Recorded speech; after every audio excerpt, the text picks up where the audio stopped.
Okay, so we are going to talk about number six, episode two. Wow, this is really exciting.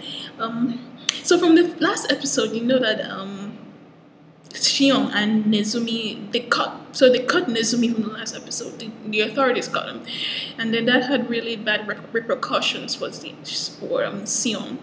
He had to they took away all his privileges. He was demoted to a low class status to and while he was like learning before he was learning all about ecology and like all these things and now he's a park supervisor watching supervising robots to clean up parks. So pretty much his life ground to a halt because of the episode of Nezumi. But and then we learned that the proto girlfriend Sappho, she while her life is taking off, so she's like at 16, she's gonna study abroad instead of number five. So instead of going in stays in number six, now she's going to study abroad in number five, which is funny. But but the funny thing about it is like you have so the funny thing is that you have Safu trying to so you have Safu who like has who has something, who feels something for Shion, but Shion doesn't quite. Shion, I don't know, maybe he's too young, or he's not aware of himself, or maybe because he's gay, you never can tell.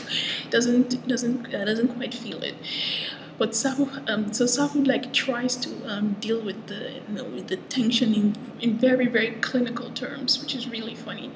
She's talking about cortisol, stress level, like blood dilation and stuff. To trying to psychoanalyze, but which is really strange because it's a very interesting way of making a it's a very interesting way of characterizing someone, of characterizing a girl. It's so that was very strange and very entertaining.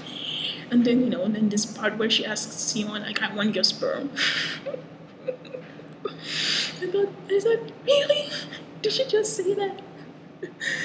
Oh, so it takes dork level to a high to a it takes being a dork to a higher level when a girl comes up to you and says, "I want your sperm," and she really clueless. He's like, he's a teenager, right? He should be like, "Oh, good girl, just ask wants to have sex with me," but he's like, he's still out there, not quite doesn't quite let himself take him accept what's going on. But anyway, that was entertaining. So Sappho is gonna go away to number five to learn how to take over the world, presumably, and like Shion is going to remain a park.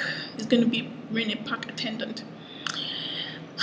But on the other hand, related to his park job, they find a dead body in the park, but the dead body is like really desiccated, like a mummy, and then apparently whatever happened is whatever caused the man in the park to die is contagious.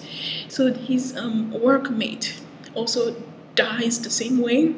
Like his body like desiccates and he dies. He becomes an old man, and then out of his neck a bug comes out. Oh, that's so damn nasty. But yeah, you have to watch it and see it. And then the authorities nab Shion because before the workmate dies, they talk about the dead body and how the authorities are not exactly, um, putting a notice on television about the death, and it's sort of a cover up. And Shion is like really curious to know what's going on, but the authorities apparently have been taping their conversation all along, and then the authorities decide to like nab Shion as a dissident, a malcontent.